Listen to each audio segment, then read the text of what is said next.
The war on terror was a construct that was rolled out on the global stage in July 1979 in Israel, in the Netanyahu Institute. They had a conference called the Jerusalem Conference on International Terrorism, and this was a conference that was a 3-day event.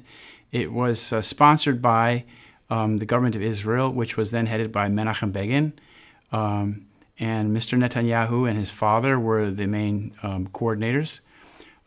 George Herbert Walker Bush spoke there, who was then a candidate for vice president or president in 1979. And at the conference, the Jerusalem Conference on International Terrorism, they rolled out this doctrine, this idea that the United States and the Western allies should become engaged militarily in the Middle East to fight the terrorist groups who were plaguing Israel and the nations that harbored or hosted these organizations. Well, at this event, they promoted this idea that the Western allies should come and fight they called it Islamic terrorism, because in the construct that Netanyahu puts forward on the fighting the war on terror, he says that basically Israel is plagued by Islamic terrorists because it is a Western state with Western values. Therefore, he says, Israel is attacked because they're the furthest out in the region. But the real target, he says, of Islamic terrorism is the West. Therefore, he says it's incumbent on the West and the United States to lead a war on terrorism against these groups because it's in the West's interest. So he conflates Israel and the terrorism problem in Israel with Western values, which is a little bit off the mark there, because he ignores the Palestinian grievances that they have, fighting occupation. And they presented this in July of 1979 at the conference. The logic was flawed, the data was inaccurate, but never mind, it was rolled out as a concept, as a doctrine.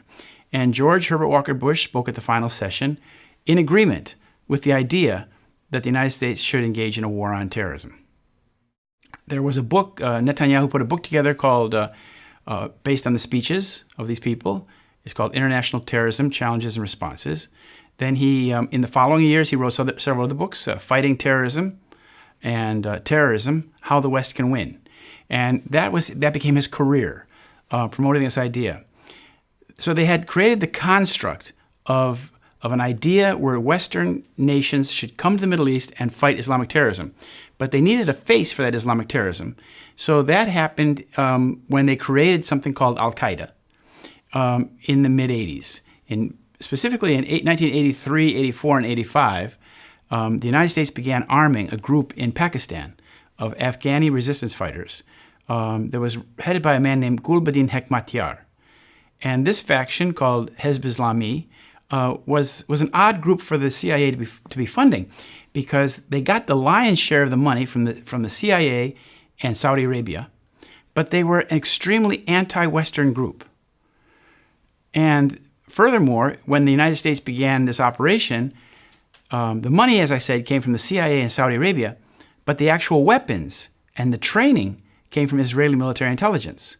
So what the Israelis were doing is they were selling the weapons that they had gotten off the battlefield in Lebanon in '82.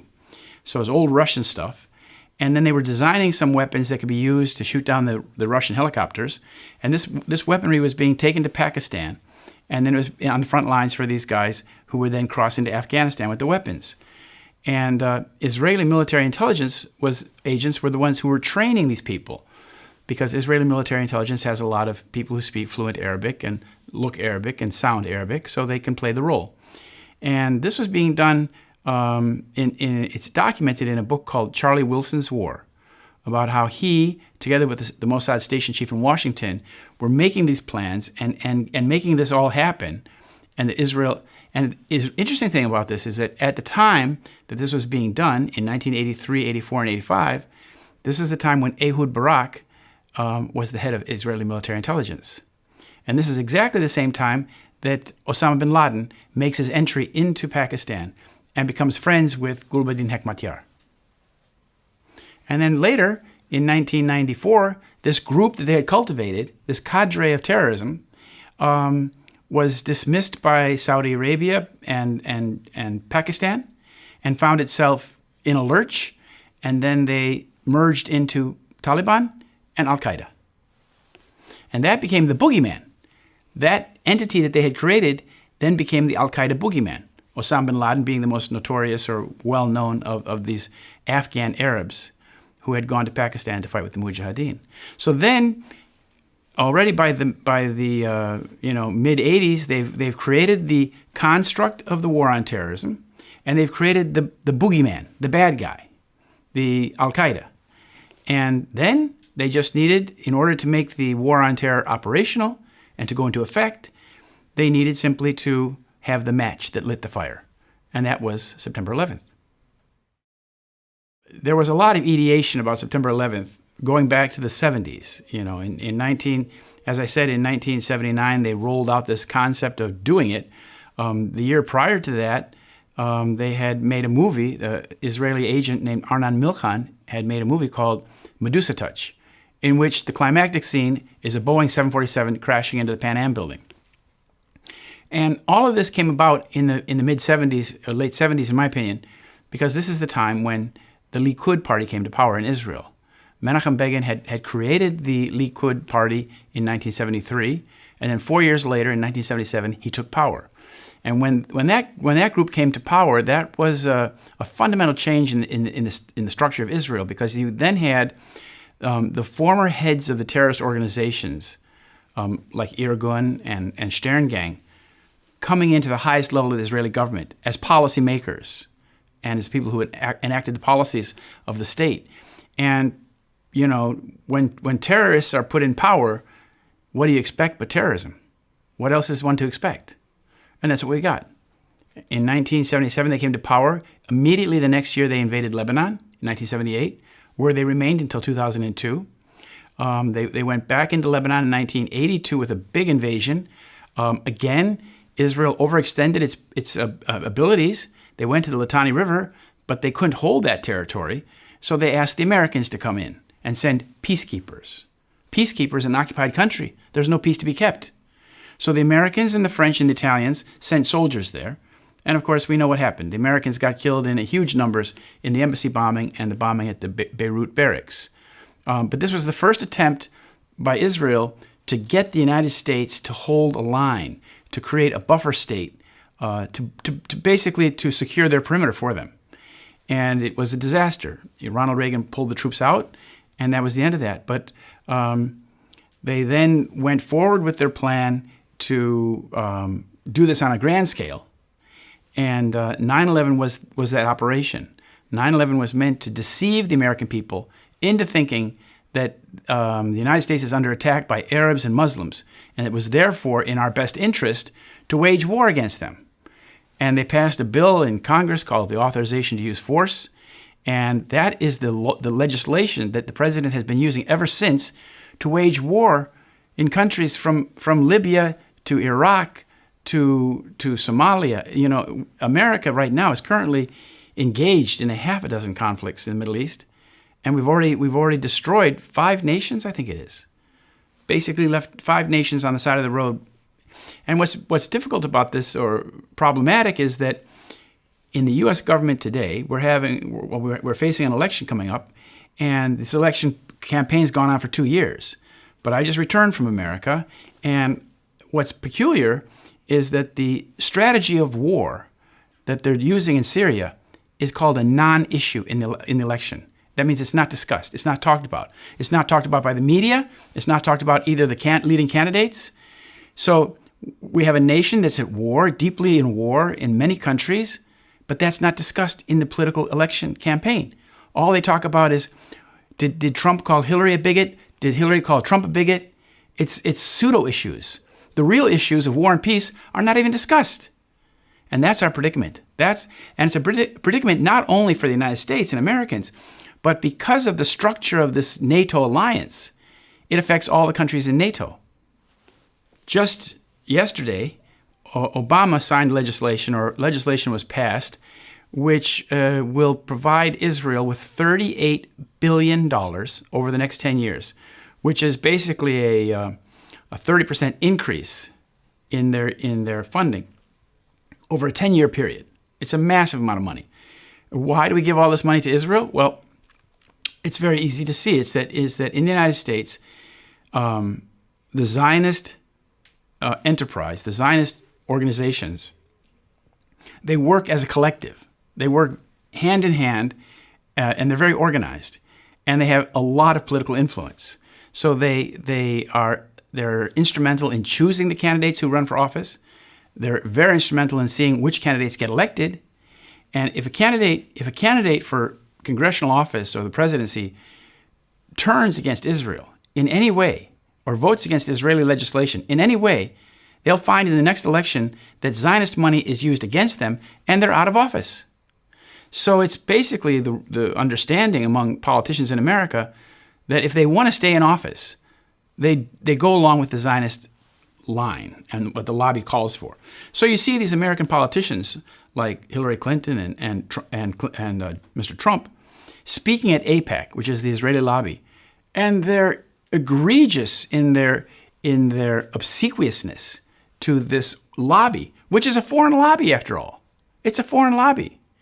So we're giving money to a state, a little tiny state in the Middle East, which is a discriminatory state based on race or religion, which is completely contrary to American values. And our support for that state has brought us into the position where we are fighting its wars for him, for it, for her, whatever they want. And this is a complete corruption of our basic fundamental values as Americans. And it's a crime.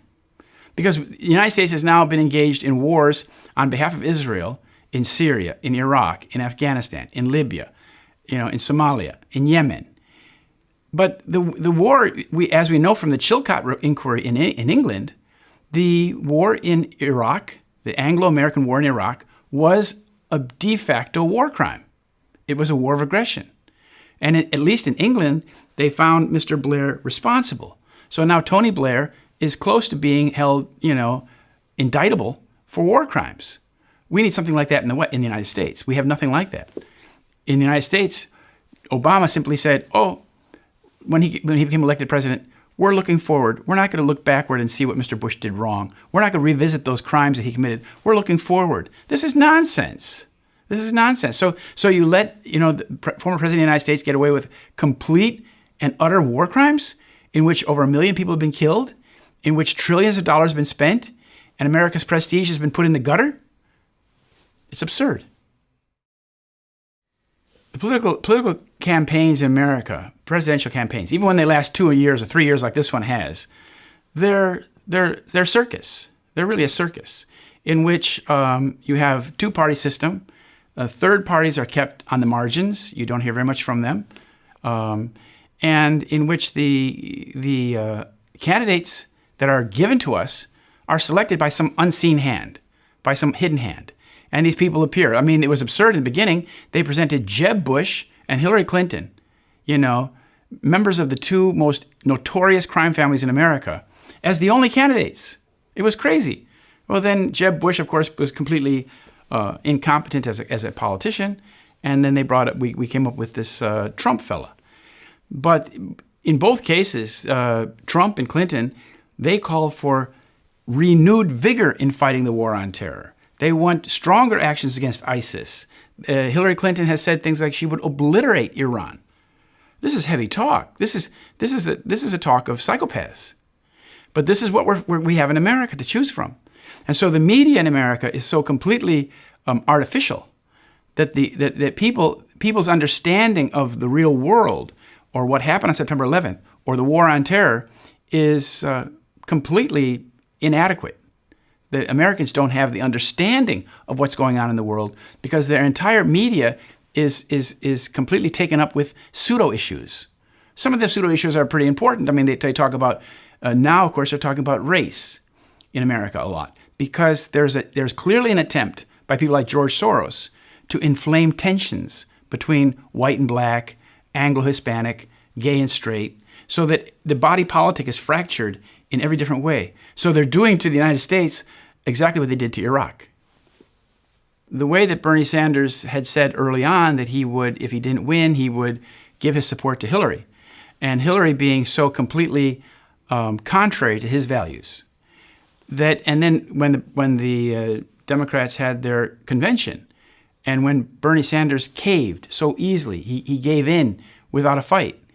This seemed very peculiar because if he was sincerely behind his principles, and if he sincerely wanted to make a difference in the election, I would think that he should have fought harder and demanded a higher compromise from the Clinton side, rather than just cave. That made no sense. And the people, the Democrats in America, are really upset about that. The Israeli influence on 9/11 began very early, just on the day of the event, actually. Before the towers even fell, the former Israeli Prime Minister and Chief of Staff, Ehud Barak, was in the London studio of BBC World Television, the largest English-speaking network in the world. And he was giving his analysis of what we saw that day, before either tower had fallen. The planes had hit, but the towers had not fallen. And he basically said, the world will never be the same from today on. He says, we know who's behind this. It's Osama bin Laden, and we know where he is. And he said, now it's time to begin an operational, concrete war on terror. And that very brief analysis that Israel's highest soldier presented to the English-speaking world became the actual myth of 9/11. Now, of course, as we know, the evidence of explosives and nanothermite and many other problems indicate that the narrative we've been given about 9/11 is false. But for 15 years now, that narrative has been protected by the media in a most unusual way. We supposedly live in a democratic nation in the United States, but almost all the media is owned by 6 companies, 6 corporations. And they are all lockstep in unison supporting the 9/11 false narrative. And that false narrative has been used to take us into a war, a global war on terror, which is an Israeli construct. And all of the people who are involved in the cover-up are themselves supporters of the state of Israel at the highest level, or they are Israelis themselves. So it's like President Nixon